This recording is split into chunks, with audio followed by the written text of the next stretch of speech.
morning, students.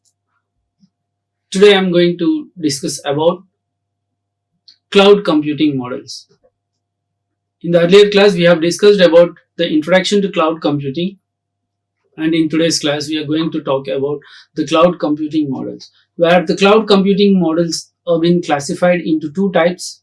One is the deployment model, the other one is the service models, where in turn the deployment models have been classified into three types and service models are further classified into three types. So let us move on to the cloud computing models.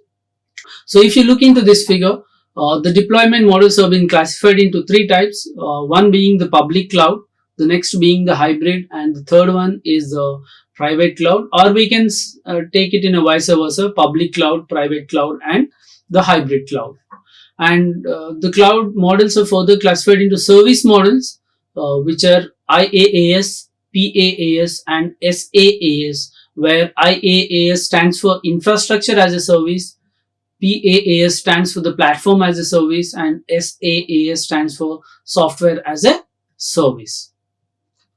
So let us talk about the cloud deployment models in today's class.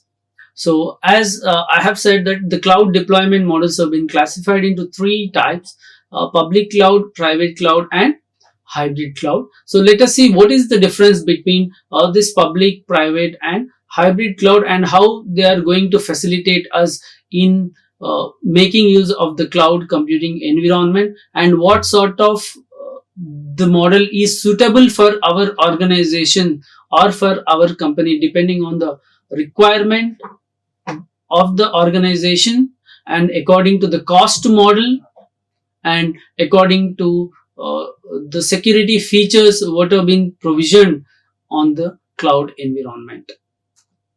So if you consider an example of vehicles, so here let me explain you the deployment model scenario with the help of an example, where here we have the three different vehicles being shown, one being the bus, the other one being the own car, the private car, and the next one being the taxi.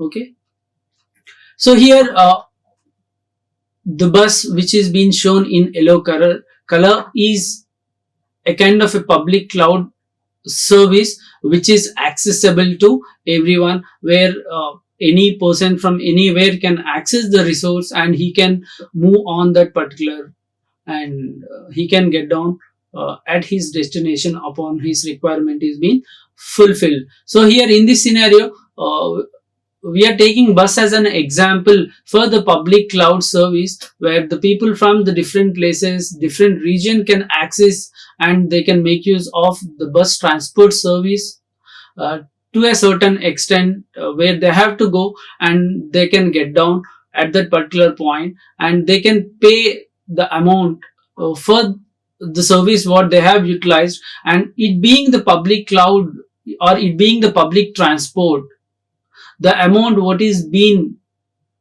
generated for making use of the service is distributed among all the passengers who are traveling in that particular bus. So the cost of the service is less when compared to that of the other two models, as we already know that when we make use of the public transport for moving from one place to another place, then the cost of the bus is going to be certainly less expensive when compared to that of the other modes, and it can be accessed by any user at any time. Next is the private cloud, which is owned by a single person, right?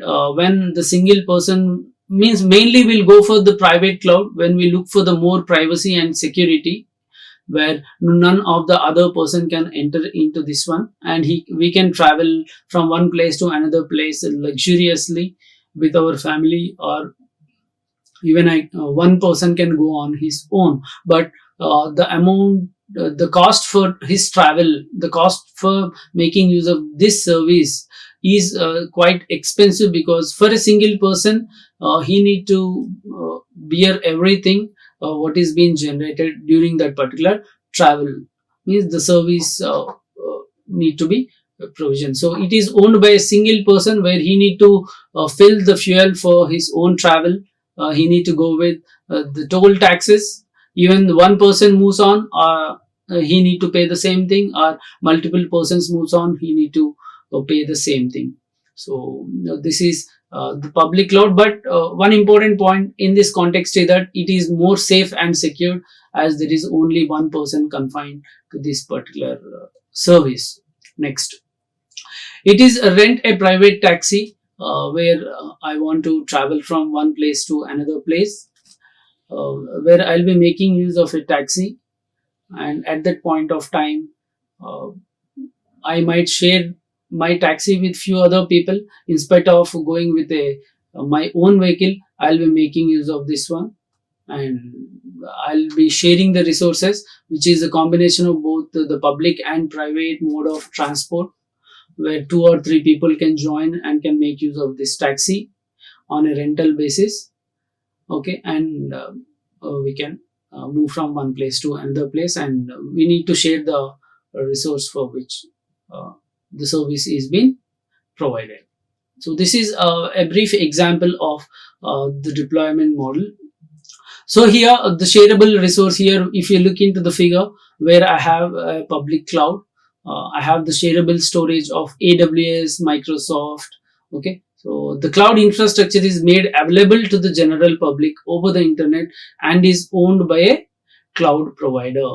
So if you look into this public cloud, uh, is a kind of the cloud infrastructure setup made available to the general public, where anyone can use at any point of time over the internet, and this service is owned by the cloud provider. Just like the transport, as we have seen, the transport uh, of a particular user on a bus, the bus is owned by a particular transport service provider, but here general publics uh, can access that resource for their travel or for the service, uh, depending on the requirement.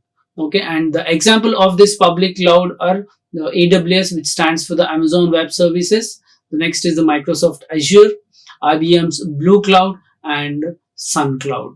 So these are the few example of the public cloud transport. Next is the private cloud. Here, the cloud infrastructure is exclusively operated by a single organization. It can be managed by the organization or a third party, and may exist on premises or off premises. So here, the private cloud, the name itself reveals it is a private, right? Means owned by a single person or a single organization or industry, where no other person can peep into that particular or have the provision of entering into that instance or the area. So it can be managed, it can be placed either on premises, or it can be placed outside the organization also. It can be managed by a third party on the organization, or sorry, on the premises of the organization, or it can be placed off the premises of the organization and can be managed by any third party service provider. So the example of the private cloud being AWS and the VMware, where the VMware is one of the big cloud service provider, uh, and it is the subsidiary of Dell International. Okay, so when we go with the private cloud, we have the good provision of the security. Only authenticated users can log into that one, and it is not a shareable cloud resource, and the cost being generated for this public cloud will be borne by only that particular organization or user. So this is about the private cloud. And when we look into this hybrid cloud, it consists of both functionalities of public cloud and private cloud. So if you go with an example of this one, federal agencies opt for private cloud when sensitive information is involved, and also they use the public cloud to share the data sets with the general public or government departments. Just if you look, let us go with an example of this one when compared with the hybrid cloud. Here, the public cloud, we have the private cloud, the combination. So, as we are narrating with the federal agencies, so when they want to convey the information to the public, suppose the day to day scenarios what happens around, in the traffic problems or any accidents kind of things happens, right, where that particular area is being captured and is being stored on the cloud, and the data can be shown to the common people also without any hesitation. But there might exist certain important information, uh, confidential information related to the defense, bankings, everything, right, which cannot be generally open to the public. So such kind of things will be made use by the private cloud. Means the information, the confidential information related to the government departments cannot be simply compromised and shown to the public. Okay, so this is the difference between the public cloud and the private cloud, and the hybrid cloud, which is a combination of both public and private cloud. So thank you. This is about the cloud deployment models, and in the next class, let us discuss about the service models. Thank you. Like, share, and subscribe. Hit the bell icon for more updates.